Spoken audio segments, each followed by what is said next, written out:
काय अशोक सराफ म्हणजे काय नक्की कोणाला काय कळलेलंच नाही आहे. मी कधी वल्गॅरिटीच्या बाजूला पण गेलो नाही, काय नाही. शुद्ध सरळ कॉमेडी. स्टेजवर मुवमेंट नुसती धावा इथून तिथून तिथून एवढं व्हायचं की मी अंगावर घातलेला कॉस्ट्यूम मला शेवटी पिळायला लागायचं इथपर्यंत. कॉमेडी म्हणजे हळूहळू खाली घसरत चालली ती. अरे बघा आपला ममद्या कसा दलिंदर झाला. दादा कोणची जी कॉमेडी होती, दादा कडकडी टेरिफिक धुमाकूळ घातला महाराष्ट्रामध्ये. ठराविक लोकांसाठी मी नाही करू शकत कॉमेडी. मराठी पिक्चरला मराठीच लोकांना या बघावं म्हणावं लागतंय, हे केवढं सारा दुर्दैव आहे. मुळात म्हणजे मराठी कॉमेडीचं सिरियल चाललेली आहे ही पुरुषांसाठी नाहीच आहे. बरं आहे ना मी रेडी, म्हणजे मी रेडी आहे. मिलके बिछड़ गई अखियां. इकडे लोक हसत का नाही, त्यांना काही कळत नाही का, ऐकायला येत नाही, कळत नाही की सांगून ठेवलं एकेकाला खबरदार जो कोणी हसत मस्ती कर थांबे करून टाक. अच्छा घाबरलेत.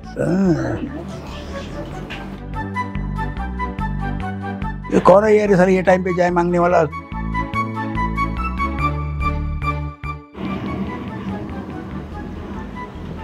आईला एखाद्याला चहा पिताना बघणारे एवढे लोक नाही बघितले.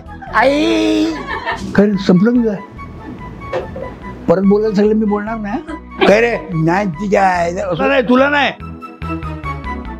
हॅलो हाय नमस्कार, मी मज्जागल अंकिता लोखंडे. मज्जाचा अड्डा या कार्यक्रमात तुमच्या सगळ्यांचं स्वागत.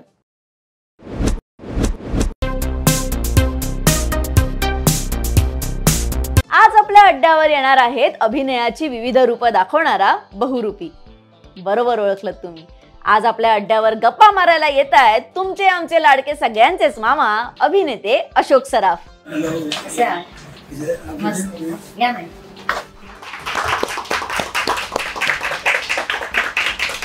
तुमच्यासाठी मी टाळ्या वाजवतो.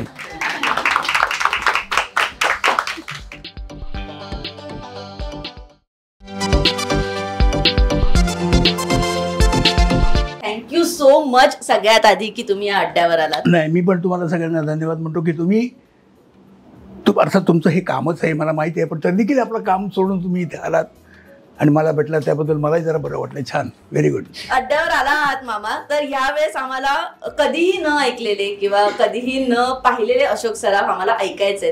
तर सुरुवात करताना पहिलाच प्रश्न असा राहील की एकदा मी त्या बहुरूपीमध्येही वाचलंय किंवा आम्ही असं ऐकलंय की तुम्हाला स्वतःचं कौतुक केलेलं जास्त आवडत नाही. तुम्ही स्वतःच्या तोंडाने कधी स्वतःचं कौतुक करत नाही. पण मला जर तुम्हाला आता प्रश्न विचारायचा की तुमचा स्वभाव नेमका कसा आहे. आम्ही नेहमी हसत खेळत असणारे मामा सगळीकडे पाहिलेत, पण मी जर विचारलं की अशोक सराफ म्हणजे काय किंवा त्यांचा स्वभाव काय, तर काय सांगा. हेच तर आहे मोठं. काय अशोक सराफ म्हणजे काय नक्की कोणाला काय कळलेलंच नाही आहे. मी हसवतो सगळं, पण तो माझा बिझनेस आहे, धंदा आहे माझा. तो माझं म्हणजे प्रोफेशन आहे ते, म्हणून मी हसवतो. पण तसं पाहिलं तर मी फार सिरियस माणूस आहे. मी तुम्ही जर अर्ध्या तास माझ्या बाजूला बसून राहिलात तर मी तुम्हाला बघणार सुद्धा विचारणार पण नाही कोणात तुम्ही म्हणून, तुमची ओळख असल्याशिवाय. हा माझा स्वभाव आहे. मी तिथे माझं मी सगळं विसरून जातो, पण तिथे मला वेगळंच दाखवायचं असतं ना. त्यामुळे असं आहे. नट म्हणजे काय आहे तर तेच असतं ना, जे आहे त्याच्यापेक्षा वेगळं दाखवणं. मग याचा अर्थ मी कॉमेडी नाही, विनोदी नाही असं नाही आहे. हां, मलाही विनोद चांगले होत समजतात. मी लोकांच्या विनोदाला देखील मी दाद देतो. असं नाही की मी सिरियस आहे म्हणजे ठुंब्यासारखं बसून तर मी बोलत नाही. मी तर भाषी असं म्हणून हा म्हटलं आहे. सर, तुम्ही आता ह्या संपूर्ण स्वभावाबद्दल किंवा मी तर भाषी आणि बाजार, तर ह्या स्वभावाचा अशोक सरांना आत्तापर्यंतच्या पूर्ण तुमच्या प्रवासात कशा प्रकारे फायदा होत गेलाय. आणि हे तुम्हाला आत्तापर्यंत आम्ही बघितलंय की चाहत्यांशी असो प्रेक्षकांशी असो तुम्ही खूप जोडले गेलेला आहात. तुम्ही आपल्यातले वाटता, आपल्या कुटुंबातले वाटता. तर हे नातं प्रेक्षकांशी चाहत्यांशी तुमचं कसं आहे? खरं काय आहे, आता जोडला गेलेलो आहे हे अगदी खरं आहे. कारण काय माझ्या निर्णयाच्या कॅरेक्टर्सच्या या दृष्टीने गेलेलं आहे. मी जोडला गेलेलो आहे आणि सगळ्यात महत्त्वाचं म्हणजे लोकांनी मला जोडून घेतलेलं आहे. कारण मी त्यांना जे पाहिजे असेल, त्यांना जे आवडेल, ज्यांना जे पाहिजे तेच मी आत्तापर्यंत करतो आहे. मी फालतूगिरी कुठल्याही प्रकारची केलेली नाही कधी. मी कधी वल्गॅरिटीच्या बाजूला पण गेलो नाही, काय नाही. शुद्ध सरळ कॉमेडी ज्याच्यातून लोकांना मजा येईल अशी कॉमेडी, एवढाच माझा फक्त हेतू राहिला आहे. त्यामुळे आणि एरवी काय होतं, मी आता एरवी जास्ती बोलत नाही आहे की मी, कारण मला बोलायची सवय नाही जास्ती. पहिले लहानपणापासून मी जास्ती बोलतो, मी गप्प बसतो. आता गप्प बसतो त्यामुळे काय होतं, लोकांचा गैरसमज होतो की त्यांना वाटतं की अरे काय हा बोलत नाही, काय काय बाबा कसं जायचं यांच्याकडे, म्हणून ते तिथून स्टार्ट करतात कसं जायचं हे मला दिसत असतं सगळं. पण मी बस गप्प बसलेलो असतो. मग ते म्हणजे हे असं करून येतात, हे जे टरकतात काही कारण नसताना, मी काही केलेलं नसतं, मी फक्त गप्प असतो. पण ते जे टरकतात ना ते बरं पडतं हो कित्येक वेळेला. नाही तर काय काय मला ऐकायला लागलं असं आता पण काय सांगता येत नाही. बरं काय असतं, आम्ही कॉमेडी रोल करणारे लोक, आता कॉमेडी म्हणजे काय होतं, लोकांना वाटतं की अरे हा आपलाच आहे, अरे यार हा, असं असतं. पण ते तसं वाटू नये ह्यासाठी मला ते कंटिन्यू करावं लागते तसं. बरं या मी माझे जे खास लोक आहेत त्यांच्याबरोबर मी नेहमीच विनोदी असतो. आता आमच्या सगळे मी नाटक जेव्हा मी करतो व्हॅक्यूम क्लीनर, तेव्हा तुम्ही जर स्टेज एक तास आधी आलं तर तिकडे आमच्याकडे सगळे आरतीसाठी आम्ही म्हणून सगळे हा हा हा करून जोरदार हसणे आणि विनोद करणं चाललेलं असतं. याचं कारण काय असतं की तुम्ही मोकळे झाले पाहिजेत काम करण्यासाठी. तुमचं एकमेकांचं रिलेशन, त्यावेळेचं जे रिलेशन आहे ते मोकळं झालं पाहिजे. माझ्या बाबतीत एक सिनियरिटी म्हणून जे दबून बसले असतात ते लोक मोकळे व्हायला पाहिजेत, हा माझा हेतू असतो त्यात. आणि त्यात मी त्यांना सगळ्यांना मोकळ्या करतो आणि प्रत्येकाचा परफॉर्मन्स फार छान होतो. आणि मग नाटकही कुठल्या कुठे जातं असं आहे. पाहिलेत कोणी नसेल पाहिलंय? अरे वा, अगदी सर. पण नाटकाचा विषय निघाला म्हणून हा प्रश्न आहे की रंगभूमीशी तुमचं नातं फार जुनं आहे आणि फार घट्ट आहे. तेव्हाची रंगभूमी आणि आत्ताची रंगभूमी, जर मी हा प्रश्न विचारला की तुम्हाला काय फरक जाणवतो तर काय सांगा? नेहमीचा प्रश्न आहे, तसं काय वेगळं नाही आहे त्याच्यात. आता तेव्हाची रंगभूमी पण 32 फुटाची होती आणि 16 फूट. आताची पण तेवढीच आहे, काय फारसा फरक नाही. प्रेक्षकांमध्ये फरक जाणवतो? प्रेक्षक हा विनोद आहे खरं म्हणजे. आता तो तुम्हाला कळला नाही त्याबद्दल सॉरी. सॉरी. हा 32 फूट रंगभूमी, मी तुम्हाला मोजमाप सांगितलं रंगभूमी काय आता बोलायचं सांगा मला यानं तुम्ही. तर ते काय असतं, रंगभूमी तीच आहे. रंगभूमी कधी बदलत नसते, ती आपण बदलत असतो. आपण आपल्या परफॉर्मन्सने बदलत असतो. आपण जी कलाकृती सादर केली जाते त्याने बदलत असते ती. आणि ते जी कलाकृती पाहिल्यानंतर जे समोर लोक बसलेले असतात ना ते ती बदलवत असतात. रंगभूमी कोणाला काही देत नाही आहे, आपण त्याच्यावर हे करतो. रंगभूमी तिकडेच आहे. अर्थात ती रंगभूमी तिथेच राहते, हे फक्त आपल्यामुळे, एवढीच फक्त त्यातली गोष्ट आहे, लोकांमुळे. आणि लोकांमध्ये बदल झाला म्हणजे तर काय जनरेशन जशी बदलत गेली ना तसं लोकांमध्ये फरक होत गेला. पूर्वीचे जे विनोद होते किंवा पूर्वीची जी कलाकृती, आता संगीत नाटकापासून सुरुवात झालेली आहे. संगीत नाटकामध्ये काय जास्ती महत्त्वाचं होतं, संगीत. ते लोक वेडे होते त्यावेळेला, संगीत ऐकण्यासाठी बसलेले असायची. गाणं, मग त्यातलं प्रोज हे न चुकता बोललं तरी चालेल असं होतं, पण गाणं हे त्यातलं महत्त्वाचं होतं. हळूहळू ती गाणारी, जी ऐकणारी आणि गाण्याबद्दल समजणारी आणि ऐकण्याची आवड असणारी पिढी हळूहळू कमी होत गेली सिनेमामुळे, आहे की नाही. त्यामुळे काय झालं, संगीत नाटकं हळूहळू खाली यायला लागली आणि मग प्रोज झाली. पण प्रोज झाली ती सुद्धा कौटुंबिक चालत होती. कौटुंबिक ह्याच्यामध्ये काय, आई बाप मुलगा मुलगी सून मान हे सगळे लोक आणि म्हणजे रडणं बिडणं सगळं त्याच्यात असायचं. आणि त्याचा एक ऑडियन्स त्यावेळेला होता. पण तो नंतर हळूहळू गेला आणि मग कॉमेडी सुरू झाली. बरं, कॉमेडी ती सुद्धा काय होती, कॉमेडी होती शाब्दिक कॉमेडी होती, सिच्युएशनल कॉमेडी होती. म्हणजे प्रसंगाला अनुसरून अशी कॉमेडी होती. त्यामुळे फालतूपणा नसायचं काय. पण ती कॉमेडी जेव्हा चालू होती त्यावेळेला तो एक ऑडियन्स होता. पण ती हळूहळू पिढी गेली आणि त्याच्यानंतर ज्या पिढीत मी आलो त्या पिढीत हळूहळू वेगळंच सुरू झालं.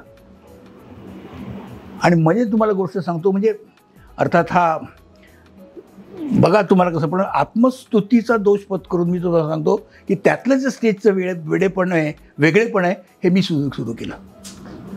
आणि ते सुद्धा मला सांगतो कधी ते 1972 साली मी पहिल्यांदा एक फार्स केला. फार्स होते त्यावेळेला, पण फार्स कसे होते ते त्यावेळेला, अर्थात बबन प्रभूचे फार्स त्यावेळेला अतिशय फेमस झाले होते.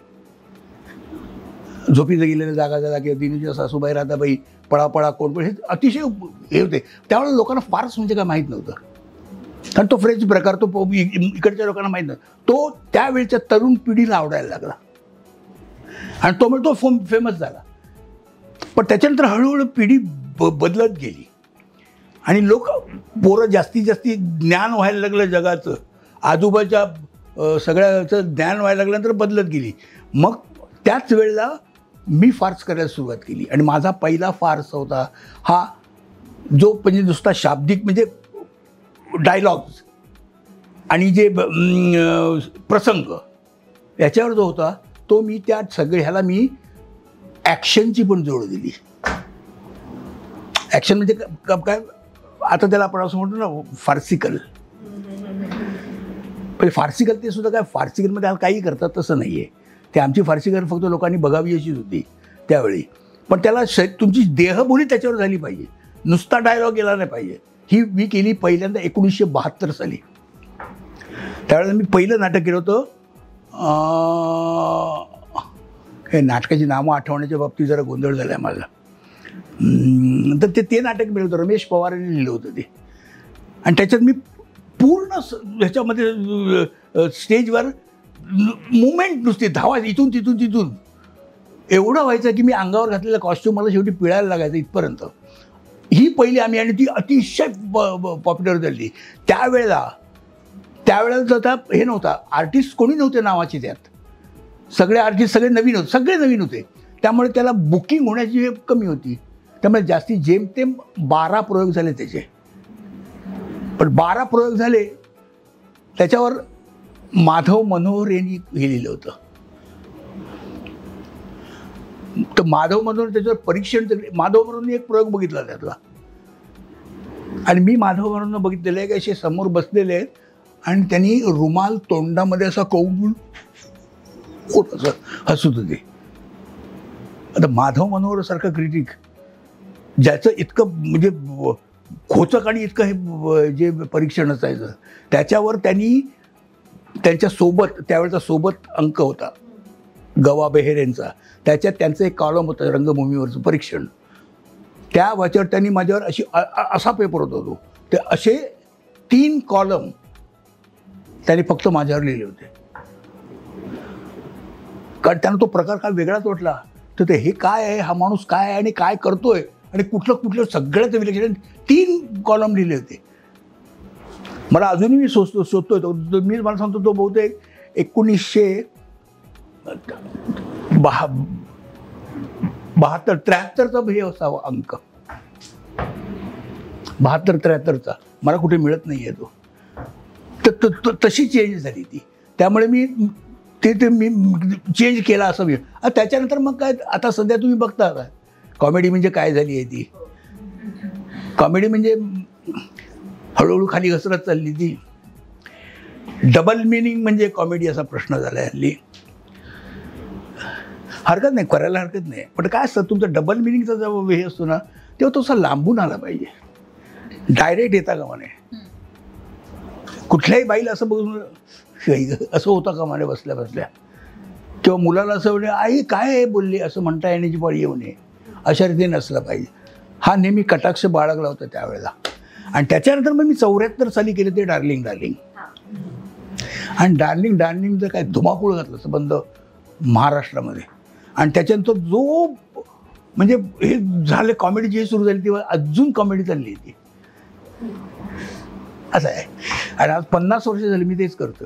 सर आता प्रेक्षकांचा विषय निघाला, एवढी तुम्हाला महत्त्वाची प्रशंसा झाली कॉलम ती, अशी एखादी प्रेक्षकाकडून आलेली कोणती तुमच्या लक्षात आहे का आठवण, कौतुक असेल किंवा एखादी आठवण प्रेक्षकांनी सांगितली? किती बऱ्याच आहेत तो, बऱ्याच आहेत. म्हणजे मला आता आठवत पण नाही इतक्या बऱ्याच आहेत. कुणी कशा दिल्यात कुणी कशा दिलं मला काही कळत नाही. प्रॉमिनंटली मी आठवणी सांगतो, मी माझं जेव्हा पिक्चर होता राम राम गंगाराम पाहिलेत तुम्ही? नुसत्या मुंड्या नाही ना हलवल्यात. तर ते आलं होतं त्याच्यात मी करायचो कुठली भूमिका करायचो मी सांगा बघू मुलांनो. काय त्यात कुठली भूमिका करायचो मी बघितलं ना तुम्ही. हां आलं लक्षात आलं माझ्या.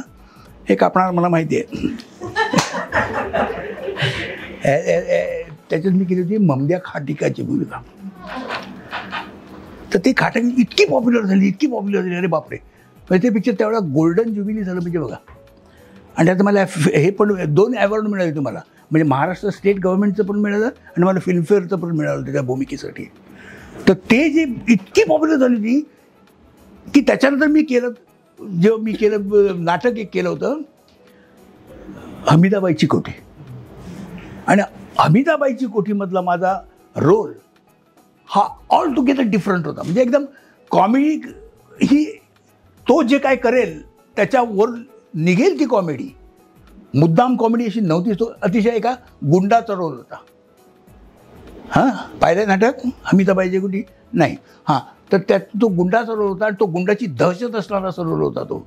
त्याचं एका कोठीवरच्या मुलीवर प्रेम होतं जमतं. तो ती म्हणतो की मी हिच्याशी लग्न करणार. पण 19 वर्षाची मुलगी ती मी हिच्याशी लग्न करणार. कोठी होते ना गाणाऱ्यांची कोठी त्याच्यातली. 19 वर्षाची मुलगी तिच्या आईने तिला वारं लागू नये त्यागायचं म्हणून तिला शहरात शिकायला ठेवलेली असते. ती शिक्षण झाल्यावर येते. आता काय करावं हा प्रश्न पडला आहे तिच्यापुढे. आणि कारण आईला प्रश्न पडला कारण एक जे येतात गाणं ऐकायला ते एक उस्ताद आहेत लोक. ते त्यांना कसं तोंड द्यायचं तिला मोठा प्रश्न पडतो. अशा वेळेस एका दादाचं तिच्यावर नजर जाते आणि तो तिच्याशी लग्न करायचं ठरवतो. आणि ते तिच्या मनाविरुद्ध तिचं लग्न त्याच्यावर होलं तर त्यावेळेला त्याची जी हे मानसिकता आहे आणि त्या मुलीची जी मानसिकता आहे ही ऑलटुगेदर एकदम डिफरंट होती. आणि शेवटी त्या म्हणजे असा होतो एंड होतो असा की त्याचा तो माणूस स्वतःला म्हणजे खलास होतो तो असा माणूस होतो. म्हणजे जो टॉपचा दादा असतो तो एकदम खाली येतो. ही परिस्थिती आहे. कारण त्या ज्याचं सूत्र आहे असं एक सूत्र असं होतं त्या नाटकाचं की गाणी जेव्हा आली रेकॉर्ड जेव्हा आल्या 1942 साली मिलके बिछड गई अखी आणि गाणी जेव्हा आली जोराबाई अंबालावालींची आणि नौशाद मियाँनी जेव्हा केलेली ती जेव्हा गाणी आली त्यावेळेला जे कोठीवाल्या बायका होत्या गाणाऱ्या नुसत्या कोठीवाल्या बायका होत्या त्यांचे धंदे मेले. रेकॉर्ड्स बाहेर आले ना. रेकॉर्ड्स बाहेर आल्यावर कुणी जाईच ना तिकडे. पण अशी एक बाई त्यावेळेला तशी म्हणाली की नाही मला हे करायचं नाही डान्स बीन्स काही मी गाणीच हे करणार. आणि ती गाणीच म्हणायची. आणि ती सुद्धा त्यांची गाणी ही शास्त्रीय ह्याच्यावर होती. पण ही कोठीवर आता अशी गाणी गायला सुरुवात झाली. त्यात ते धंदे मेले अशी ती हे होती त्यावेळी ती. कशावर होतो मी कुठे होतो माहिती आहे तुम्हाला. हां हमीदाबाई ते झालं मला मी त्याच्याबद्दल होते. हां तर ते मी तो इतका तो सिरियस रोल होता टोटली सिरियस होता. तर एक दिवशी आमचा श्रीरामपूरला प्रयोग होता. त्यावेळेला म्हणजे हाऊसफुल म्हणजे असं की जवळ 8-9 हजार लोक होते समोर. ओपन एअर होते त्यावेळेला थिएटर. 8-9 हजार. आणि मी जेव्हा पहिल्यांदा एंट्री घेतली ते एकत्र ते विस्कळलेले केस आणि याच्यात त्या गुंडाच्या याच्यात एंट्री घेतली आणि शेवटी तो मरतो अगदी म्हणजे आक्रोश करून मरतो शेवटी. एवढा हे असतं एक माणूस ऑडियन्सला बसलेला म्हणजे जो माझा सिनेमाचा फॅन रामराम गंगाराम बघितलेला फॅन तो जोराने ओरडला रे बघा आपला ममद्या कसा दलिंदर झाला. हे त्याचे वर्ड्स आहेत. म्हणजे त्याचा ममद्या त्यांनी जो बघितलाय ममद्या तीची त्याच्या डोळ्यासमोर म्हणजे ती अशी मरताना नाही आवडली. हा मोठा आहे त्याचं. ही मोठी पावती आहे त्याची. ही विचित्र ही म्हणजे याला मी खरं म्हणजे हे समजतो माझ्यासाठी काय कौतुकच केलेलं माझं असं मी म्हणतो ना त्या प्रेक्षकाने की तुम्ही ती पण काय भूमिका करता तुम्ही ही पण काय भूमिका करता. हा फरक हे होतं त्याच्याला असं आहे. त्याच्यामुळे तो वेगळा तो आला होता असा ऑडियन्सकडून हे मिळतो असं कित्येक वेळेला. सर तुम्ही म्हणालात की आत्ताच्या कॉमेडीची पातळी घसरत चालली आहे, पण आपल्याकडे दादा कोंडके सर किंवा अशोक सराफ तुम्ही किंवा लक्ष्मीकांत बेर्डे हे इतके श्रेष्ठ कलाकार आणि विनोदवीर होते, आणि आता तर तुमच्या आणि दादा कोंडके यांच्या कॉमेडीमध्ये फरक होता आणि तुम्ही त्यांना खूप जवळून ओळखता. पण आत्ता दादा कोंडके आपल्यात नाही आहेत, पण जर ते असते तर तुम्हाला काय वाटतं त्यांच्यामुळे किंवा त्यांच्या कॉमेडीची कशी पद्धत आता असली असती किंवा आत्ताच्या कॉमेडीची पद्धत कशी असली असती? आताच्या काळी मी बोललो ना तुम्हाला, म्हणजे काय झालंय, डबल मिनिंगचं वारं लागलेलं आहे लोकांना सॉलिड. म्हणजे डबल मिनिंग हाच विनोद असावा की काय असं वाटायलापर्यंत झालेलं आहे त्या लोकांचं. पण तसं नव्हतं, त्याचं असं होऊ शकत नाही विनोद कधी. नुसतं की डबल मिनिंगनेच होतो असं नाही आहे. प्युअर म्हणजे ज्याला आपण म्हणू एक शुद्ध विनोद असा पण एक प्रकार असतो. दादा कोंडकेचं काय होतं, दादा कोंडके हे अफलातून कॉमेडियन. म्हणजे दादा कोंडके इतका हजरजबाबी माणूस आणि स्पॉन्टेनियस हे करणारा माणूस टेरिफिकल. कारण त्याचा बेस्ट त्याचा हे होता की लोकनाट्य, आणि लोकनाट्यामध्ये त्यांना हजरजबाबी तर असलाच पाहिजे माणूस, तरच तो यशस्वी होऊ शकतो. आणि त्यामुळे दादा मग कोंडके त्यावेळेला कुठे गेले त्यांच्या इच्छा माझ्या पुरी कराने जबरदस्त. म्हणजे एरवीसुद्धा कॉमेडी करताना ते फार विनोदी असे मध्ये पंचीसे मारायचे, इतकी त्यांची तल्लक हे होते. पण त्यांची जी स्टाईल होती ती शेवटी होती ती लोकनाट्याची. कॉमेडीची स्टाईल त्यांची लोकनाट्याची. आता आम्ही राम राम गंगाराम जेव्हा केलं तेव्हा मी हा शहरी कॉमेडियन आणि ते लोकनाट्याची स्टाईल, दोघांची स्टाईल अशी होती त्यावेळेला. त्यामुळे दादा कोंडकेची कॉमेडी होती, दादा कोंडकेनी टेरिफिक धुमाकूळ घातला महाराष्ट्रामध्ये. पण हा फरक ह्याच्यामधला कॉमेडी होता. आता तो जो फरक आहे त्यांनी केला तो सुद्धा त्यावेळेला राजकारणावर आणि असे याच्यावर विनोद केले, विसंगतीवर त्यांनी विनोद बरेच केले. पण त्यांनी असं कमरेखालचे विनोद जास्ती करून नाहीच केले. कारण त्यावेळेला नाहीतर पांढरपेशा माणसांनी कुठलं एवढं डोक्यावर घेतलंच नसतं ते. पण आता तो हळूहळू झाला. कारण काय झालं हल्ली ऑडियन्सचे असे भाग पडलेले, गट पडलेले आहेत.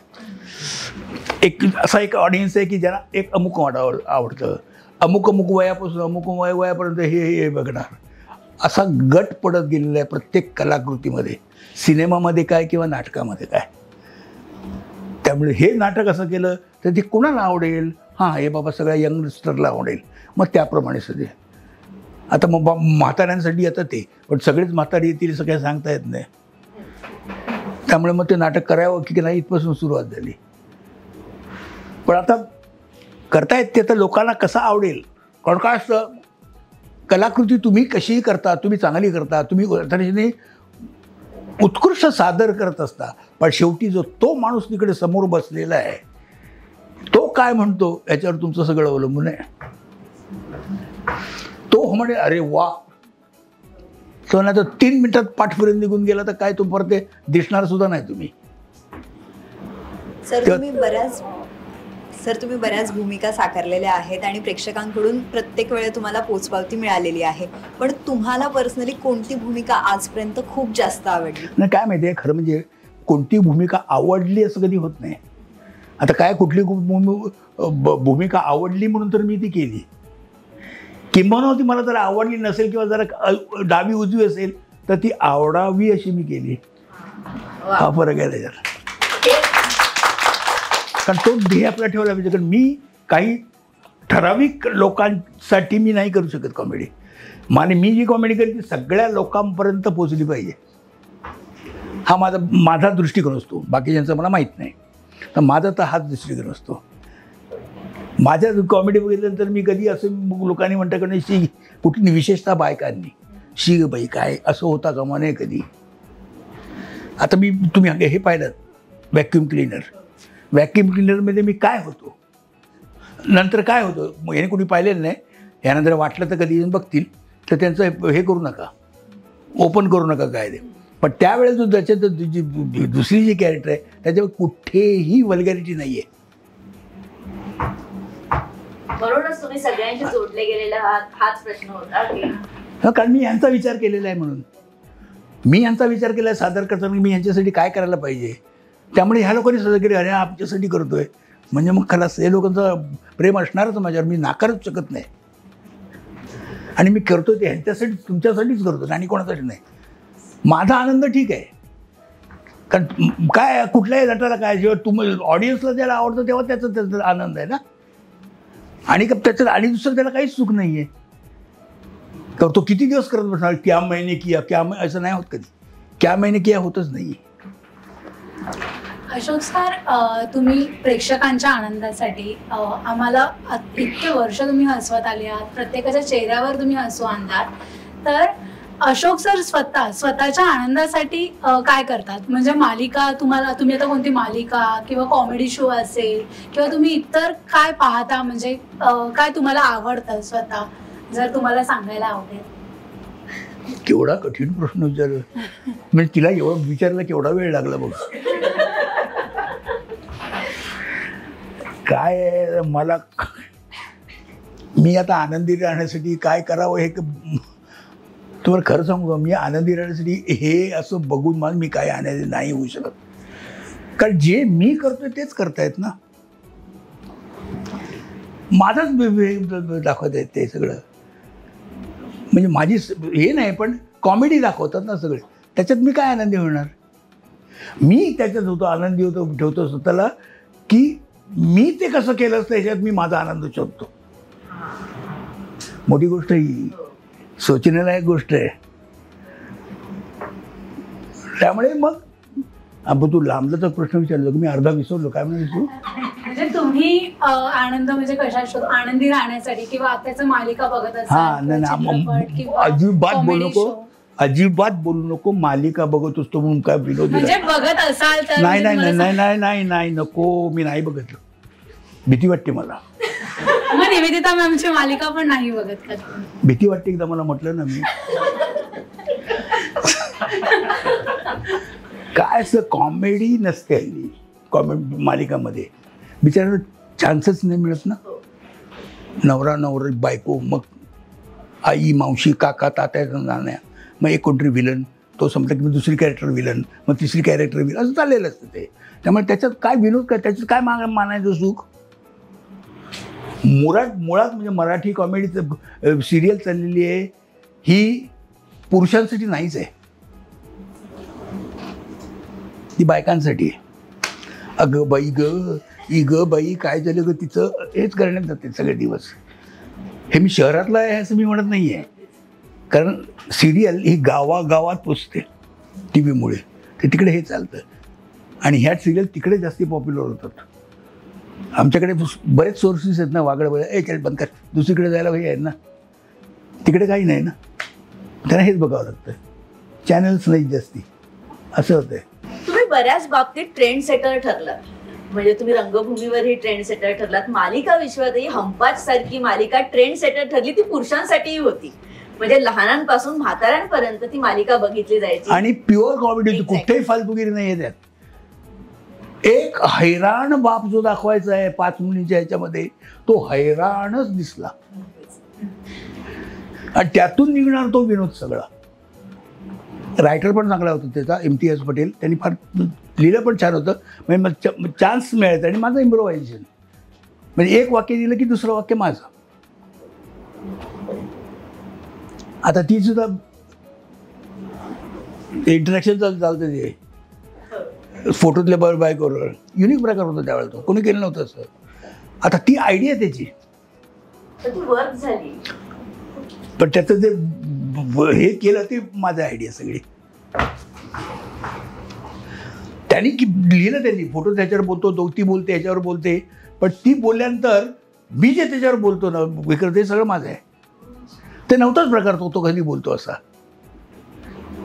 मग मी तो सुरू केलं, ती बोलली की मी त्याच्यावर उत्तर देतो, मग तिचे मग ते त्याप्रमाणे लिहिले गेले. मग तिचे पण डायलॉग लिहिले, मग आमच्या दोघांचं चालायची मारामारी. हा प्रकार होता त्यावेळेला. ॲक्च्युली लेखकांनी लिहिले की ती फोटोची बाई बोलते, एवढंच होतं. आणि हा फक्त एवढंच होतं. पण ते पुढे संभाषण जे असायचं ना, कधी एखादा विनोद तुम्ही पंच मारलाय किंवा एखादा कॉमेडीचा तुमचा टायमिंग आलाय आणि सन्नाटा पसरलाय, थोडं गडबडायला झालंय तेव्हा रंगभूमीवर? सॉरी, असं नाही होत. मी असं नाही होत माझ्या बाबतीत. मला दुःख होतं होईल अशाने, दुःख होतं. एक विनोद आपण एक जर आपण जर हे केला असेल तर लोकांपर्यंत नाही पोचला तर अतिशय दुःख होतं. का नसेल पोचला? काय चूक झाली आपली त्याच्यात? काय टायमिंग इकडे तिकडे झालं? होणार नाही. टायमिंग होणार. टायमिंग म्हणजे काय? एक वेगळीच गोष्ट आहे. ही टायमिंग शब्दात नाही सांगता येत. त्याला एक प्रोसेस असतो टायमिंगला फक्त. बाकी कोणाला सांगता येणार नाही ते. पण ते चुकलं का? काय झालं? असं काय झालं? असं झालं की मग वांदे होतात. आणि ते होऊ नये म्हणून आटापिटा करत असतो मी. अलर्ट असतो मी सतत स्टेजवर.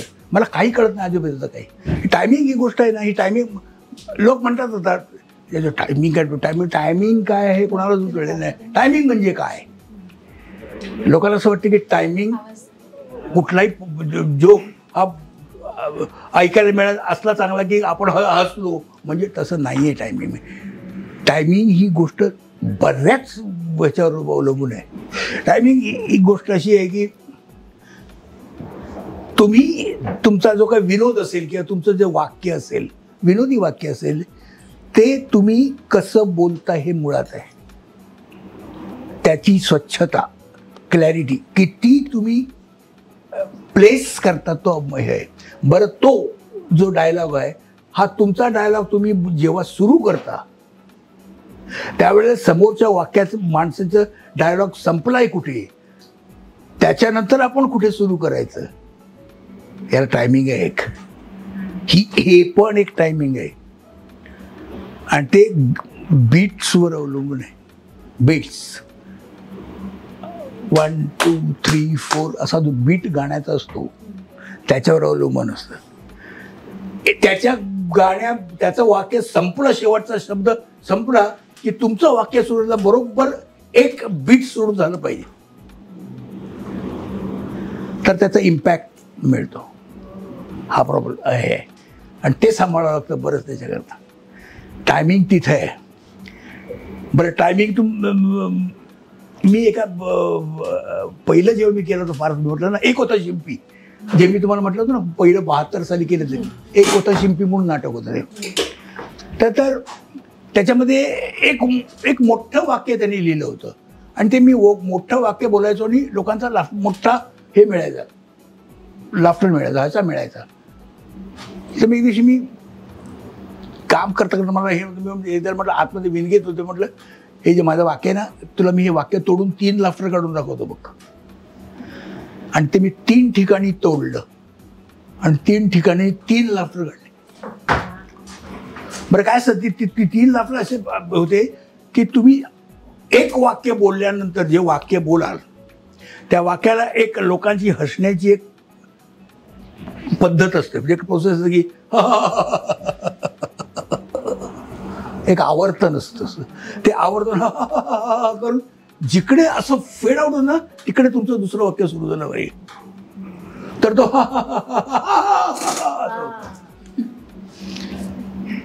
कोणाकोणाला माहिती आहे, कोणाला माहिती आहे सांगा ना. म्हणजे काम करणाऱ्यापैकी तुमचा नाही, तुमचा अभिनयाशी त्याचा काही संबंध नाही आहे, पण काम करणाऱ्या किती लोकांना माहिती आहे? बऱ्याच मोठमोठ्या नटांना पण माहीत नव्हतं आधीच्या. लकीने होत जात गेलंय काही जणांचं, काही जणांचं, पण त्याला टायमिंग म्हणतात. आणि ते कसं टायमिंग असलं पाहिजे ही वेगळीच गोष्ट आहे. आणि जेव्हा मला ते टायमिंग सटकतं ना थोडंसं, तेव्हा भयंकर दुःख होतं. आणि दुसरी गोष्ट असते, ऑडियन्स जो बसलेला आहे त्याच्यावर बरंच अवलंबून असतं. आता समजा एक घडलेलं गोष्ट माळगावला म्हणून, माळगाव, आता डार्लिंग डार्लिंग हे हा फार मधुसूदन कालेलकरांचा फार असतो हिलॅरियस. एक वाक्य असं नाही की त्याच्यात लोकांना हसायला येणार नाही. तर माळगावला प्रयोग होता आणि माळगावला आम्ही जेव्हा बघितलं तेव्हा ओपन नेट होतं आणि ती इकडे पूर्वीची गोष्ट आहे, म्हणजे 74-75ची गोष्ट आहे. तर ऑडियन्स सगळे फेटे घालून बसलेले. मी आणि राजा गोसावी आम्ही दोघेजण उभे. एकही माणूस हसेना. काय आता काय करणार, काय टायमिंग आहे, काय टायमिंगचा उपयोग काय. म्हटलं का हसत हसत का नाहीत. नाही ते काय मी ते माईक एकच, तो सुद्धा असा फ्रंटला लावलेला आणि आम्ही सगळं मुवमेंट्स आमच्या मागे, आमचं काही कोणाला ऐकत काही येत नव्हतं. होय काय. तर राजा भाऊ दी ग्रेट ते गेले सगळं पुढे, त्यांनी माईक काढला आणि बोलले, वाक्य बोलले त्यांचं जे काय नाटकातलं आणि माझ्या हातात दिलं. बोल. म्हटलं काय करता येतं. बोल बोल बोल तू बोल. इथं आता असंच करायचं. आणि पुढचं नाटक आम्ही असं केलं. फेटेवाले त्यांना काही कळलं नाही, जे काहीतरी चाललंय समोर, असाही प्रसंग येतो. एक आम्ही नांदेडला मी एक हे करत होतो, मदनाची मंजिरी नावाचं नाटक. ते पण असं तुफान विनोदी. तर तो कोणीतरी एका कॉन्ट्रॅक्टरने तो प्रयोग घेतला होता. तर नाटक हिलायसाठी पहिल्यापासून कॉमेडी नाटक ते, आणि एकही माणूस असे ना. तर तिथे जो माणूस होता कॉन्ट्रॅक्टर, तो कोणी गुंड होता तिकडचा, एक दादा होता, त्यांनी घेतला होता प्रयोग कॉन्ट्रॅक्टने.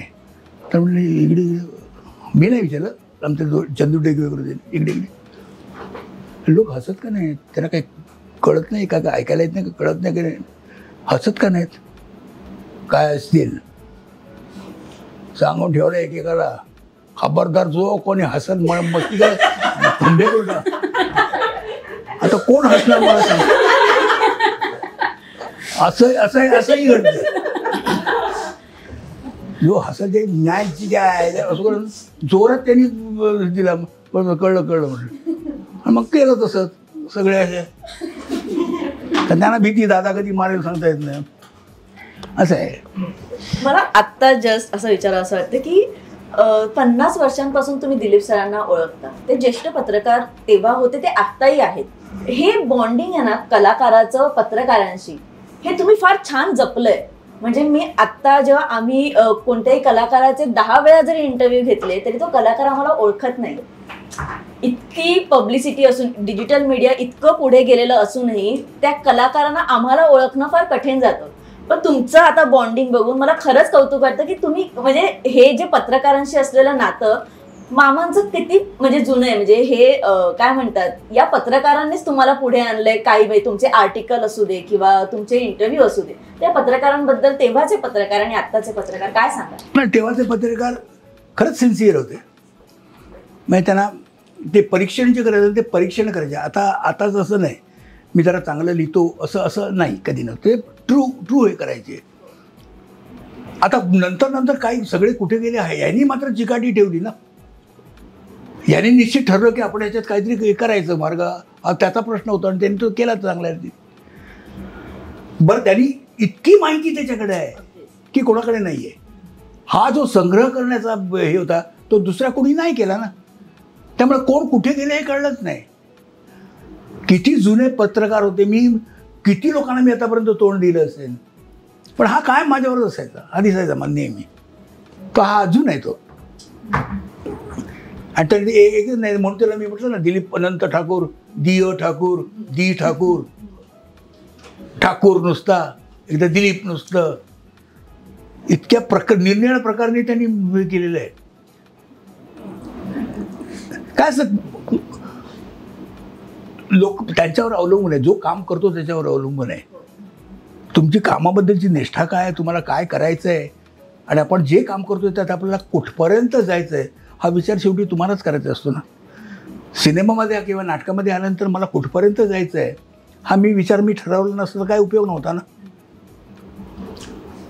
मी तर ठरवलं होतं, जेव्हा मी या इंडस्ट्रीत येईन तेव्हा मी ठरवलं होतं की मी येईन, पण आल्यानंतर मी असा वरती जाईन, नाही तर मी सोडून देईन, असं मी ठरवलं होतं. झालं त्याच्यामुळे. त्यासाठी 1974 साली मी पहिलं शूटिंग सुरू केलं, पांडू हवालदार. त्याच्यानंतर त्यावेळेस मी बँकेत होतो, स्टेट बँक ऑफ इंडियामध्ये. बँक सोडली नाही मी. त्याच्यानंतर मी 78 पर्यंत मी बँक कंटिन्यू ठेवली होती. दांड्या मारत पळून जाऊन वगैरे सगळे उद्योग केले. पण मी सोडली नाही बँक, कारण मला माहिती नव्हतं ना, भरोसा नव्हता त्यावेळेला काही, की काय कुठपर्यंत मी पोचतोय, काय होईल, शाश्वती काय. मुळात बिझनेसची शाश्वती नाही तर पुढे काय होणार. 78पर्यंत जेव्हा मला एकही दिवस मला बँकेत जाता आलं नाही तेव्हा मी सोडून दिली. आपल्याला तर जाणं अशक्य आहे असं जेव्हा कळलं तेव्हा मी सोडून दिली. हे म्हणजे तुमचा आत्मविश्वास तुम्हाला तयार करायला लागतो. जे काय काम केलं ते सिन्सिअरली तुम्हालाच पुढे न्यावं लागतं. हा प्रश्न आहे त्यातला. तर तो म्हणून आज 50 वर्ष तो दिसतोय, मी ठेवलं म्हणून 50 वर्षात मी दिसतोय, असं आहे. आता तुम्ही ह्याच्यात जर हे ठेवलं तर 50 वर्ष तुम्ही दिसाल अशा. बघा बघ कसं नाही. म्हणजे मी एक विनोद न म्हणून समजतात, एक काहीतरी ह्याने कडू डोस पाजला असं थोडं केलं तर जरा बरं होईल असं मला वाटतं. अशोक सर, मी बहुरूपी पुस्तकाच्या प्रस्तावनेत तुम्ही असं लिहिलंय की माझ्या व्यक्तिगत आयुष्याबद्दल मला या क्षणाला मांडणं मला मंजूर नाहीये, तरी सुद्धा प्रेक्षकांच्या प्रेमापोटी तुम्ही बऱ्याचशा गोष्टी, व्यक्तिगत गोष्टी मांडल्यात त्या पुस्तकातून आमच्यासाठी, प्रेक्षकांसाठी, सगळ्यांसाठीच. पण अशी एखादी गोष्ट आहे, खाजगी गोष्ट किंवा व्यक्तिगत गोष्ट जी मांडायची राहून गेली आहे? अशा बऱ्याच गोष्टी असतील सांगायच्या राहून गेलेल्या, तर मी निश्चित सांगू शकत नाही ना, कारण एवढ्या स्पॅनमध्ये काय काय आता आठवायचा हा मोठा प्रश्न होतो. मला जेव्हा कोणी मुलाखत घेतो म्हणजे मला पहिले भीती वाटते की काय आता सांगू, काय काय मी सांगू. म्हणून मी त्यांना सांगतो की मी बोलत नाही राहणार, तुम्ही मला विचार, मला तुम्ही क्लू द्या, असं असं म्हणजे मी त्याच्यावर हे करेन. का तर काय काय होतं, मी काय सांगू आता. मी 1978 पर्यंत डेली शूटिंग करत होतो, दररोज. आता दररोज काय काय घडते मी काय सांगू आता, मला माहीत नाही काय. दररोज नंतर 87मध्ये मला ॲक्सिडेंट झाला, पुस्तकामध्ये वाचलं होतं. त्याच्यानंतर माझे 6 महिने गेले. त्याच्यानंतर 6 महिन्यानंतर परत जे सुरू झालं ते दररोज. आता जरा कमी झालं आहे म्हणून मी येऊ शकलो इथे. कमी का झालं आहे, मिळत नाही आता चांगलं तसं लिहून कुठून, की काहीतरी सादर करावं, असं वेगळं करावं किंवा हे लोकांना फार आवडेल असं करावं, असं काही कोणी लिहितच नाही. आमच्यावरचे लेखक गेले सगळे. वसंत सबनीसारखा लेखक गेला, अशोक पाटोळसारखा लेखक गेला, दमा मिराजदारसारखे लेखक गेले. त्यामुळे काय झालं, कोणी हे घ्या, मी तुम्हाला क्लू दिलेला आहे, तुम्ही इम्प्रोवाइज करा, तुम्ही त्याच्यावर काहीतरी, असं काय कुठेच नाही घडत हल्ली. माझ्याकडे अशी स्क्रिप्ट्स पडलेली आहेत घरात, वाचतो आणि मी असं टाकून देतो. काय करणार बरं. काय होतं, मी हे केलं तर लोकांची एक बघण्याची नजर वेगळी होते. माझे एकंदर रोल बघून तुमचं जे आता जे माझ्याबद्दलचं मत आहे, हे जर मी काहीतरी उगाच वाईट करून दाखवून तुम्हाला तर ते कमी नाही का होणार. मग आपण कमी कशा करतात, म्हणजे गप बसायचं. मी आता स्टेज नाटक करतो आली, मी स्टेज आता बघूया. आता आले 1-2 स्क्रिप्ट आले, मी एक चांगलं स्क्रिप्ट आले, आता मी बघतो सुरू होईल, फेब्रुवारीवर सुरू होईल. म्हणजे मला हा मुद्दा काढायचाच होता, पण तो तुम्हीच काढला की ही खंत आहे. जे लास्ट इंटरव्ह्यूमध्ये आपण एक आपलं बोलणं झालेलं की चांगल्या स्क्रिप्ट्सच येत नाहीत किंवा मला चांगल्या भूमिकांसाठी विचारलंच जात नाही, तर मग मी नाही करत, असं तुम्ही एक वाक्य म्हणाला होता. पण ना कुठेतरी प्रेक्षक म्हणून किंवा मी लहानपणापासून तुम्हाला बघत आले, पण असं कधीतरी वाटतं की मग तुम्ही का नाही लिहत तुम्ही स्वतःसाठी. मग म्हणजे मामा मला एका वेगळ्या भूमिकेत किंवा रोज किंवा एखादी समजा मालिका तुम्ही लिहायला घेतली, जसं जे हंपासचं तुम्ही म्हणताय की ती आयडिया वर्क झाली, तर कधी असा विचार आलाय का की मीच लिहू का एखादी स्क्रिप्ट स्वतःसाठी? आयुष्यात तू स्वतःला ठरवलं पाहिजे तुम्हाला काय व्हायचंय. म्हणजे मी जर लिहायला लागलो असतो तर मी मग गोंधळ झाला असता ना माझा. मी नट व्हावं की लेखक व्हावं. आणि सगळेच नट जे असतात ते लिहू शकतातच असं नाही आहेत, आणि सगळे जे लिहू शकतात ते नट होतात असंही नाही आहे ना. दोन्ही वेगळे वेगळे आहेत. म्हणजे हे वेगळ्यासाठी मला त्याच्यावर वेगळं हे करायला पाहिजे, माझं ते राहून जाईल. एक तुम्हाला गोष्ट सांगतो, मी राहून जाईल वरून. मी तबला वाजवतो शिकलेलो नाही आहे मी, म्हणजे मी कुठल्या शिक्षकांचं तोंडसुद्धा बघितलेलं नाही कधी, पण मी वाजवतो. साधारणपणे जी तबल्यावरची जी बोटं पडायला पाहिजे ती आपोआप, आय डोंट नो, आपोआप पडतात वयाच्या 5व्या वर्षापासून. मला माहीत नाही काय आहे, तर ते पडतात, तशी पडतात. मी ते डेव्हलप करू शकलो नाही होतं. वाजवता येत असून म्हणजे जे शिकायला 6-6 महिने लागतात लोकांना, ते मला उपजत येते. अशी गोष्ट असताना मी डेव्हलप करायला मला वेळ नाही मिळाला, कारण मी शाळेच्या होतं. शाळे असं कधी मी केलं असतं माझं शाळेकडे दुर्लक्ष झालं. अर्थात शाळेकडे नंतर दुर्लक्ष झाली ही गोष्ट वेगळीच, पण ते माझं दुर्लक्ष झालं असं म्हणून तो तबला राहून गेला. आता म्हटलं तबला शिकावं म्हटलं, तेव्हा मी फिल्म इंडस्ट्रीत घुसलो. त्याच्यानंतर मला एकही दिवस मिळेल ना, आर्ट राहून गेली. म्हणजे काय आहे, त्या आर्टकडे लक्ष दिलं तर होणार ना. मी लेखक म्हणून तर लक्ष दिलं असतं तर काहीतरी कोणाला माहिती लिहिलं असतं, कारण लेखक म्हणजे एक वेगळंच हे असावं लागतं. दुसऱ्याची वाक्य बोलणं ठीक आहे, दुसऱ्याची वाक्य इम्प्रोवाइज करणं पण ठीक आहे, पण स्वतःहून ती वाक्य हे करणं फार कठीण आहे. नसं तर सगळेच कागद पेन्सिल घेऊन फिरले असते ना. आता इतकी नाटकं पिक्चर्स असतात, काढून बघा त्याचे हे काय असतात, ते स्क्रीन प्ले काय लिहितात, डायलॉग्स काय लिहितात, स्टोरी कायच्या काय असते. म्हणून मी लेखक झालो नाही. बरं, लेखक होण्यासाठी एक वेगळं हे असावं लागतं, इन्स्टिंक्ट तो एक असला पाहिजे, तसे होत नाही.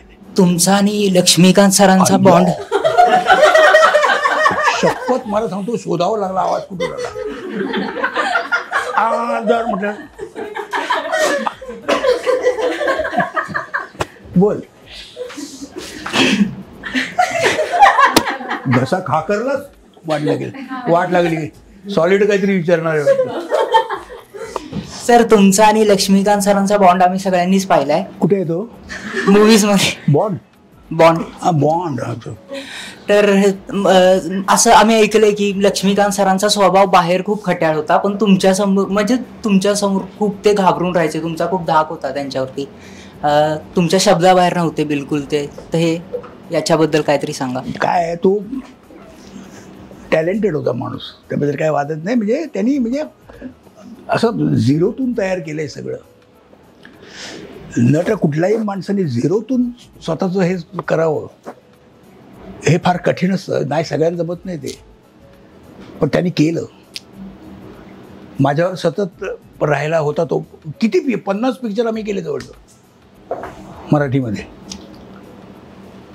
त्यामुळे त्याच्यातच तो सगळं शोधून त्यांनी डेव्हलप करून तो कुठे गेला निघून. मग तुला याच्यात काय पाहिजे मी विचारतो, तो बॉन्ड काय? हा, ती मैत्री नसेल. तो काय असतो, तो माझ्या, मी जेव्हा टॉपला होतो तेव्हा तो एंटर झाला होता, त्यामुळे एक सिनियरिटीचा त्याला हे होता. तर त्याला ना माझ्यामध्ये एक आदरयुक्त भीती होती की तो माझ्याकडे एवढं असंच बोलायचं, जास्ती कधी बोलायचं नाही, फालतूगिरी करायचं नाही, कधी वाटेल तसं वाकडत गेलं कधी बोलायचं नाही, काय धमाल करत असेल तो मी असताना करायचं नाही. तो हा त्याचाच चांगुलपणा आहे स्वभावाचा. त्याने ते अगदी जपलं की अशोक आहे नाही बाबा, सगळ्यांना जमत नाही ते. तर त्याला ते जमायचं, तर तो आदरयुक्त भीतीमुळे तो जास्ती बोलायचा नाही माझ्यामुळे. पण टॅलेंटेड होता तो, त्याची ग्रास्पिंग पॉवर चांगली होती. त्याच्या डान्स जो करायचा ना, त्याच्या डान्समध्ये काय म्हणू आपण त्याला, चांगलं म्हणजे हे चांगलं असायचं त्याचं. नाही मला आठवत नाही काय वाक्य त्याला. मुवमेंट शार्प, हे छान करायचं मुवमेंट्स. तो त्याचा मोठा तो डान्सर असा कधी नव्हताच, मीही नव्हतो कधीच, पण त्याच्या मुवमेंट्स होत्या ते शार्प मुवमेंट्स असायचे. हा त्याचा चांगला गुण होता. त्यांनी किती बरेच पिक्चर केले त्या माणसाने. मी आणि त्याने 50 पिक्चर केले. त्याच्यानंतर माझ्याशिवाय त्याने आणखी काही बरीच पिक्चर केले की हिरो म्हणून. माझ्याबरोबर तो असताना बहुतेक माझा सहाय्यक म्हणून असायचा, सेकंडरी रोल असायचा. नंतर मग तो हिरो झाल्यानंतर मग हिरो किती पिक्चर केलेत त्याने. चित्रपटांसाठी आता सध्या खूप प्रमोशन करायला लागतं, तेव्हा तुमचे चित्रपट यायचे तेव्हा कसं होतं? म्हणजे आता हल्ली चित्रपट येतात ना, त्यांना खूप प्रमोशन करायला लागतं. हां तेव्हा तुमचे चित्रपट यायचे तेव्हा कसं होतं म्हणजे नाही, प्रमोशन? आमच्याकडे काय होतं, एक तर बाकीचे हे नव्हते काही, टी व्ही नव्हता, हिंदी फिल्म फक्त बस, आणि रेडिओवर काय होणार आहे, टी व्ही ही गोष्टच नसल्यामुळे पिक्चर कधी येतो आणि लागतो याची वाट बघत बसायचा ऑडियन्स त्यावेळेला.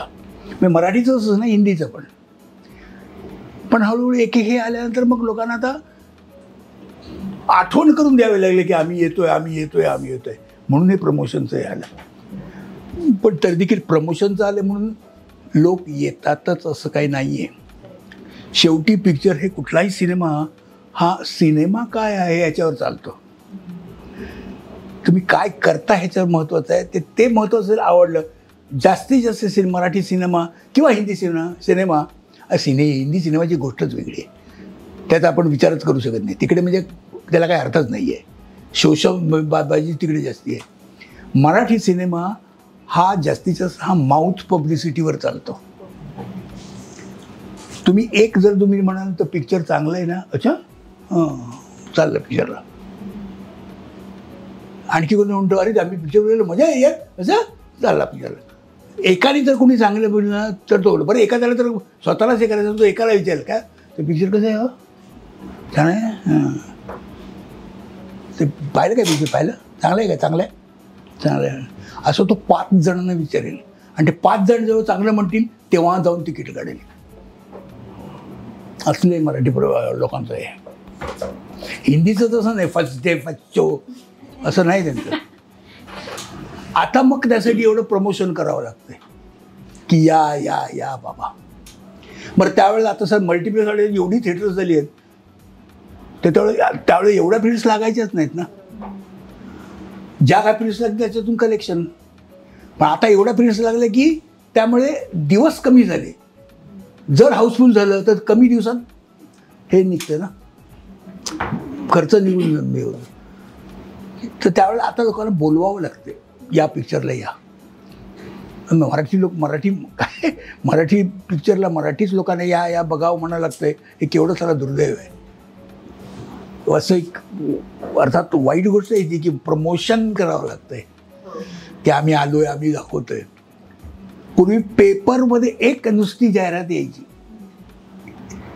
की अमुक थिएटरला अमुक दिवस खरंच परत द्यायला नको, मग दररोज मग एवढीशी जाहिरात यायची. आता मग पेपर कोणी वाचतच नाही. मग आता मग व्हॉट्सअप आणि ह्याच्यावर सुरू झाले, यूट्यूबवर, आणि मग त्याच्यात त्यांना पब्लिसिटी करायला लागते. तरीसुद्धा येतीलच असं सांगता येत नाही, असं आहे. चित्रपटांचा विषय निघालाय म्हणूनच हल्ली ना रिमेकचं प्रमाण फार वाढलंय. हृदयी वसंत फुलताना जे गाजलेलं गाणं त्याचंही रिमेक झालं. पांडू हवालदार एक चित्रपट, त्याचंही पांडू हा चित्रपट झाला. जर तुम्ही हे सगळं बघता, अर्थातच ते त्यांच्या लेवलवर त्यांनी छान करण्याचा प्रयत्न केला, पण तुम्ही त्याचे मूळ होता किंवा पांडू हवालदारमध्ये मी होतो. पण आता पांडू आला, तोही छान गाजला, प्रेक्षकांनी त्यालाही रिस्पॉन्स दिला. पण अशा रिमेकवर तुम्ही काय सांगाल? जगामधले किती रिमेक्स झाले आहेत आणि किती सक्सेसफुल झाले आहेत.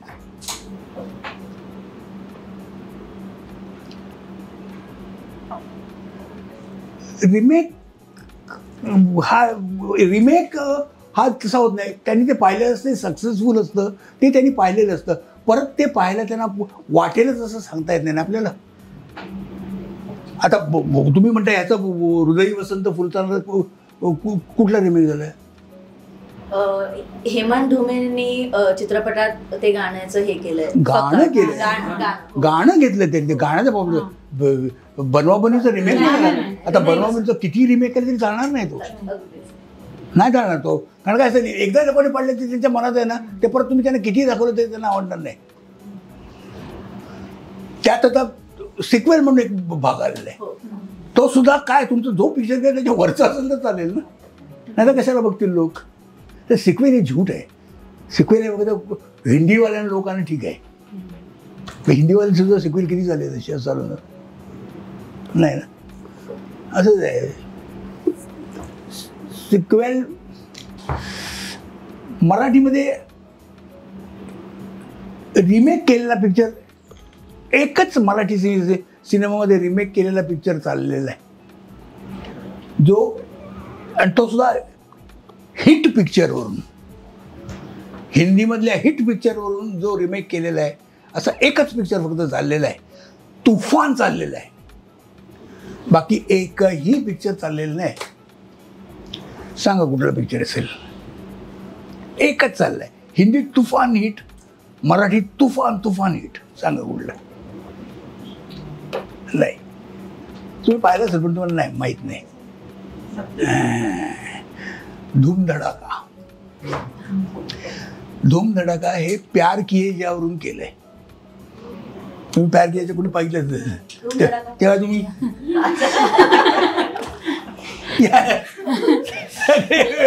आई काय धूमधडाका बघाल तुम्ही.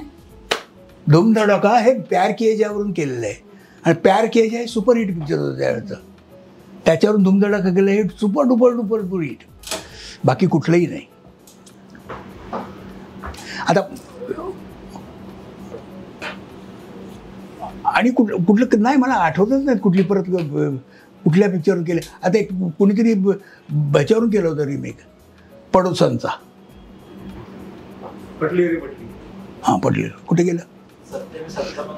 हां सत्य पे सत्तावरून केलं. हे केलं काय काय झालं नाही बघितलं, कोणीच नाही बघितलं. असं आहे.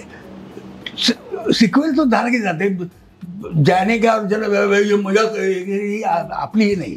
मराठी माणूस सगळ्यामध्ये शिरूड आहे, शहाणा आहे डोक्याने. फालतूगिरी पैसे घालवायचे एवढं त्याला कळतं. चलो मजे केली असं होत नाही कधी. त्यासाठी हिंदी पिक्चर आहेत, त्यासाठी मराठी पिक्चर तो विचार करून बघतो. असं आहे. सर एक ठीक आहे बरं. एक मला असं विचारायचं होतं की सध्या सोशल मीडिया हे प्रभावी माध्यम, एक सोशल मीडियाची लाट आली. तर निवेदिता मॅम सोशल मीडियावर फार सक्रिय आहेत. यूट्यूब चॅनल त्यांचं आहे, मग ते कुकिंग शो वगैरे. तर तुम्हाला कितपत आवड आहे त्या सोशल मीडियाची? मला अजिबात नाही. माझ्याकडे फेसबुक नाही, मी नाही वापरत. मी व्हॉट्सअप नाही वापरत. माझ्याकडे काय काय काय काही नाही. मी फक्त फोन आला कोणाचा तर घ्यायचा, आपण त्याला करायचा, मेसेज कर, याच्या पलीकडे मी काहीही करत नाही. हे असल्या फालतू गोष्टीमध्ये मी शिरतच नाही. कारण मी कोणाला तरी हे केलं की किती आहे म्हणाल तुम्ही माझे फॉलोअर्स? माझे फॉलोअर्स किती म्हणाल? Followers 2 million. मी आमचे म्हणाले तुमचे मिलियन ना, मग तर तुमचे 2 मिलियन मला करतील आता. मग हे नको मला. कोणाला मी उत्तर देत बसू? असं मग ते त्याच्यात मला कधी इंटरेस्ट, मी कधी बघितलंच नाही त्याच्यात. तुम्हाला आम्ही एकदम साध्या लुकमध्ये, म्हणजे पॅन्ट टी शर्ट किंवा शर्ट तुमचं एकदम साध्या लुकमध्ये आम्ही पाहिलं. आत्ता म्हणजे अवॉर्ड्स होता, प्रत्येकाचं स्टायलिश असतं किंवा हे असतं.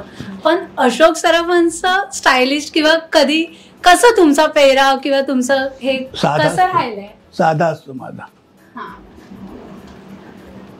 चांगले कपडे आहेत एवढं असतो. मुळात म्हणजे कपडे आहेत इथपर्यंत असतो. काय सर लेट पोचला पाहिजे. काय कपडे ही सेकंडरी बाब झाली. माणूस काय हे पहिलं ठरतं नाही का?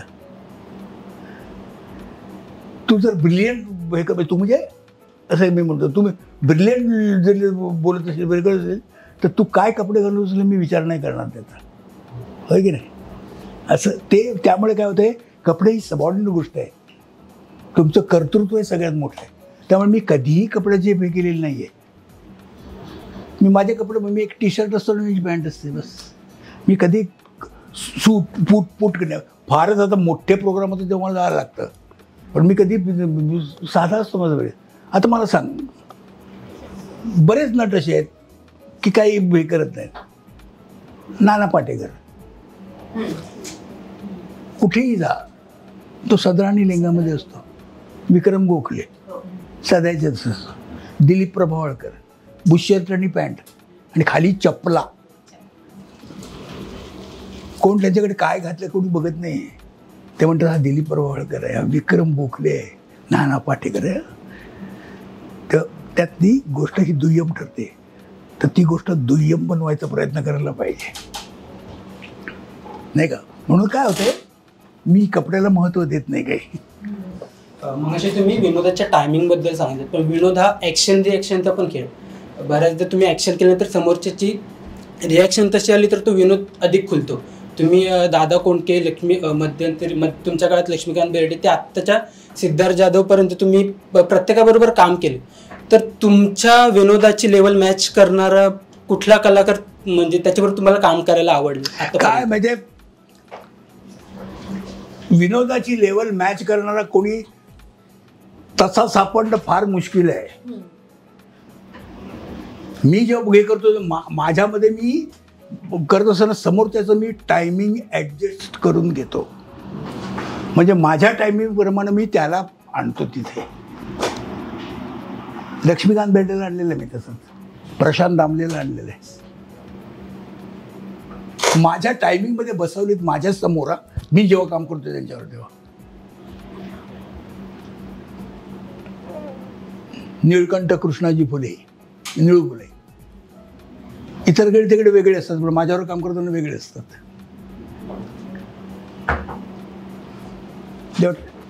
तेव्हा टायमिंग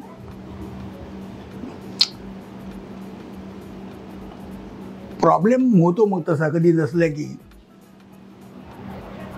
मी माझं वाक्य त्याच्यानंतर टायमिंगमध्ये पुढचं वाक्य नाही जर पडलं किंवा त्याच टायमिंगने मला जर त्याचं नाही वाक्य मिळालं तर प्रॉब्लेम होतो किती वेळा. तेव्हा त्याला ते करून घ्यायला पाहिजे, आपण करावं लागतं ते त्याप्रमाणे. की तू म्हणजे हे आधी ऑन द स्पॉट नाही की तू असं कर, ते असं बोललंस तर असं होईल बघ, असं होईल बघ. कारण दुसऱ्याने वाक्य बोलल्यावर तुमचं वाक्य कधी पडतं त्याच्यानंतर हे महत्त्वाचं ठरतं ना नेहमी. हल्ली बायोपिकचं प्रमाण फार आलंय की प्रत्येक कलाकारावर बायोपिक बनवली जाते. एका कार्यक्रमात तुम्ही मस्करीत का होईना पण एक चॅलेंज दिलेलं की कोण बनवेल, तुम्ही बनवून तर दाखवा. कारण का जसं पहिलाच तुमचं हे होतं उत्तर की कोणाला कळलंच नाही अशोक सराफ, तर बायोपिक काय बनवणार. तर आतापर्यंत तुमच्याकडे आलेत का असे आयडियाज की आपण बनवूयात का? कोण आलेत निर्माते? नाही कोण नाही. बायोपिक कधी बनतात? कोणाचा बायोपिक आधी बनलाय मला सांग.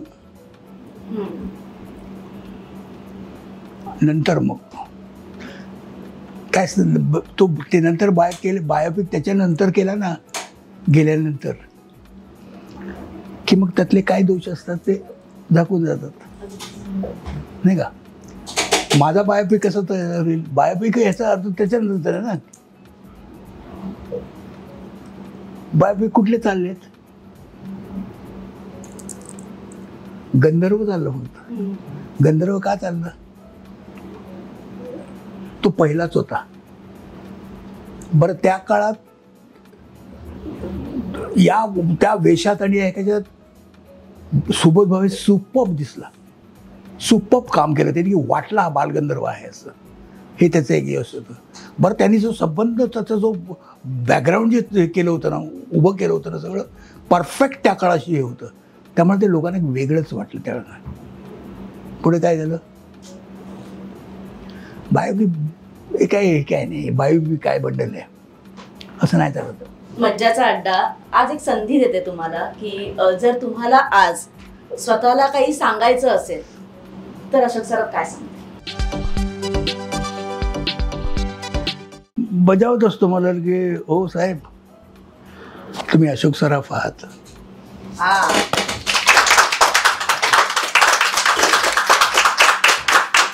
त्यामुळे मी अलर्ट राहतो. अलर्ट राहायला पाहिजे माणसाने. कारण बाकीच्या गोष्टीबद्दल बोलण्यापेक्षा तुम्ही काय आहात हे तुम्हाला बजावत राहिलं पाहिजे. काय आहात असं म्हणण्यापेक्षा काय आहात म्हणजे थोडासा ह्याचा येतो की मी काय असं नाही आहे. काय आहात म्हणजे तुम्ही कोण आहात आणि तुम्ही काय करता आणि तुम्हाला काय करायचं आहे. तेव्हा जास्ती वेळ पावडर लावण्यात वेळ घालवण्यात अर्थ नाही. जास्ती वेळ लिपस्टिक अर्थ नाही. मी काय आता मला तिकडे गेलं तर काय करायला पाहिजे याचा विचार करणं हे जास्ती महत्त्वाचं आहे. पण खरंच हा अड्डा खूप छान झालाय. जसं आम्ही म्हणजे जोक्स पार्ट पण फार फार शिकायला मिळालं आणि तुम्हाला तबला वाजवता येतो हे आम्हाला आज कळलं.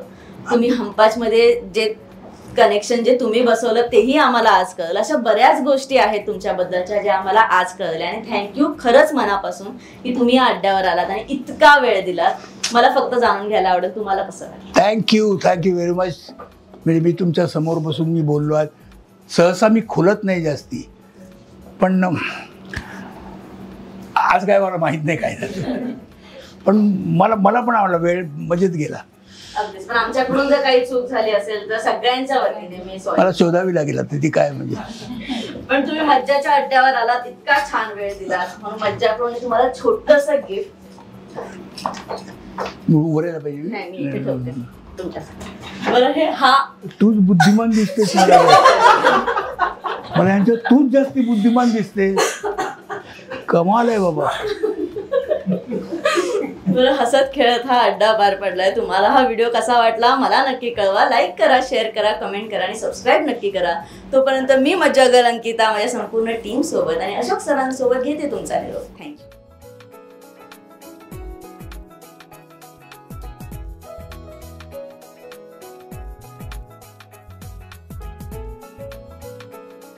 मराठी चित्रपटसृष्टीतील लेटेस्ट अपडेट्स आणि गॉसिपसाठी आमच्या चॅनेलला सबस्क्राईब करा आणि बेल ऐकन दाबायला विसरू नका.